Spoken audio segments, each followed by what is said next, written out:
नमस्कार, मैं doctor Vibhanshu, consultant nephrologist, पुष्पांजलि हॉस्पिटल आगरा से आप लोगों को वर्ल्ड किडनी डे पे बहुत बहुत शुभकामनाएं देता हूं।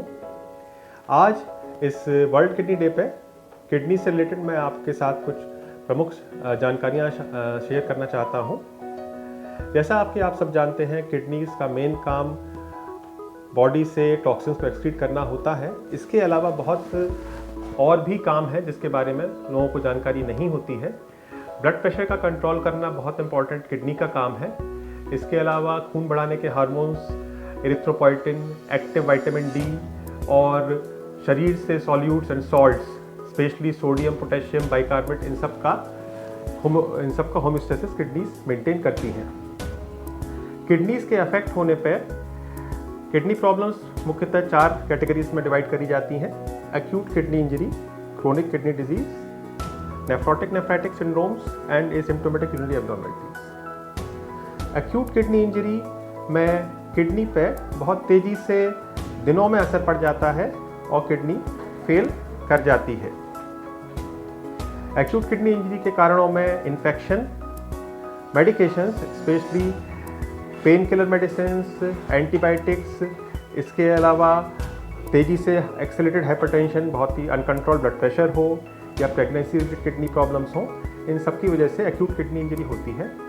इसमें सबसे इम्पॉर्टेंट, जितनी जल्दी हम नेफ्रोलॉजिस्ट को दिखा के जितनी जल्दी इसका मैनेजमेंट स्टार्ट करा दें उतना अच्छा होता है, क्योंकि बहुत सारे केसेस में किडनीज पूरी तरह रिकवर कर जाती हैं।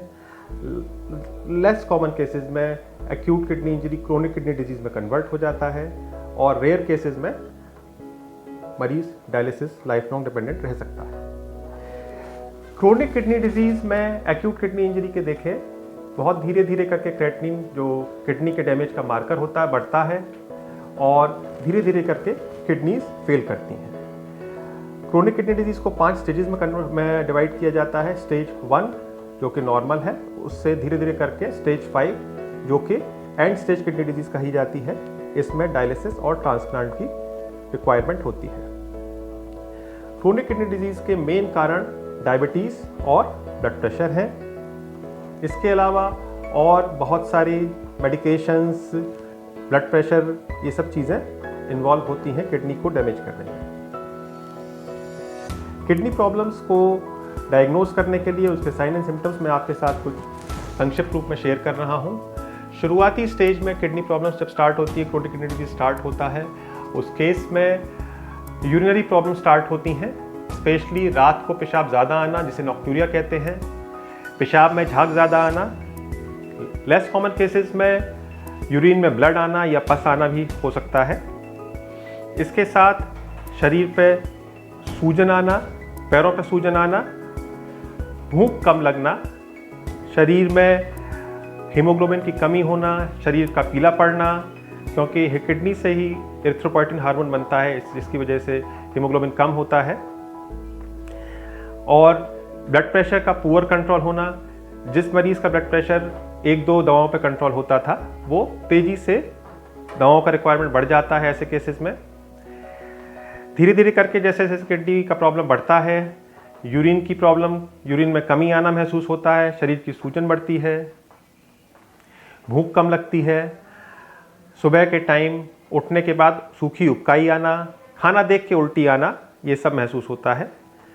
फर्दर एडवांस स्टेजेस में सांस फूलना, गैरहोशी की सी हालत होना और शरीर पर खारिश होना, खुजली होना, ये सब इन्वॉल्व होता है।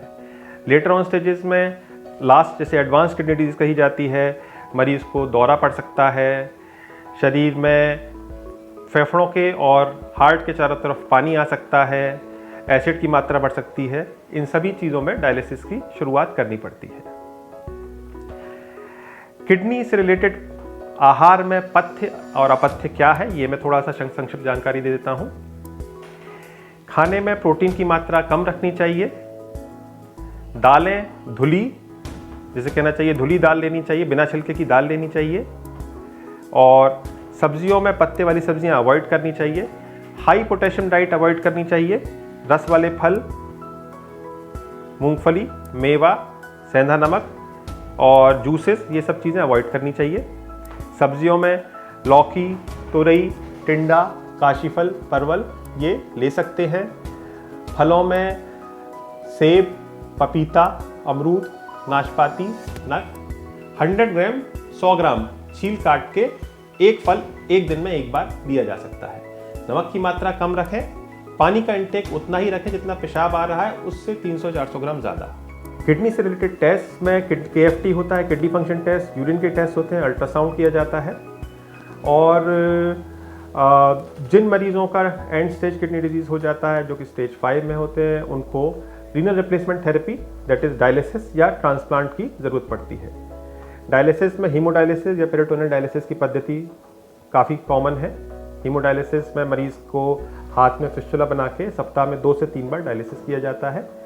CAPD जो कि पेरिटोनियल डायलिसिस है, उसमें पेट में एक नली डाल के उसके थ्रू डेली 2 या 3 एक्सचेंजेस किए जाते हैं। दोनों ही बराबरी इक्वली एफिशिएंट पद्धतियां हैं, मगर सबसे अच्छा किडनी CKD पेशेंट जो स्टेज 5 पेशेंट्स होते हैं उनके लिए सबसे अच्छा ट्रीटमेंट रीनल ट्रांसप्लांट है। किडनी ट्रांसप्लांट होने के बाद मरीज को डायलिसिस की कोई आवश्यकता नहीं होती है, खाना पीना भी नॉर्मल हो जाता है, लाइफ लॉन्ग मेडिकेशंस लेनी पड़ती हैं, इम्यूनोसप्रेसेंट्स इन्हें कहा जाता है, और इन्फेक्शन से बचना होता है। टू सम अप ऑल, सब चीज़ को एक साथ करते हुए, किडनी आपको अपनी किडनी का ध्यान रखना है और ब्लड प्रेशर, शुगर, इन सब का प्रॉपर कंट्रोल रखना है।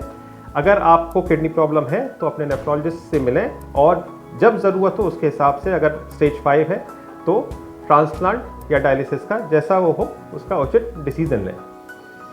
अंत में मैं ये कहना चाहूँगा कि बहुत ही जल्दी हम लोग पुष्पांजलि हॉस्पिटल में भी किडनी ट्रांसप्लांट फैसिलिटी स्टार्ट करने वाले हैं।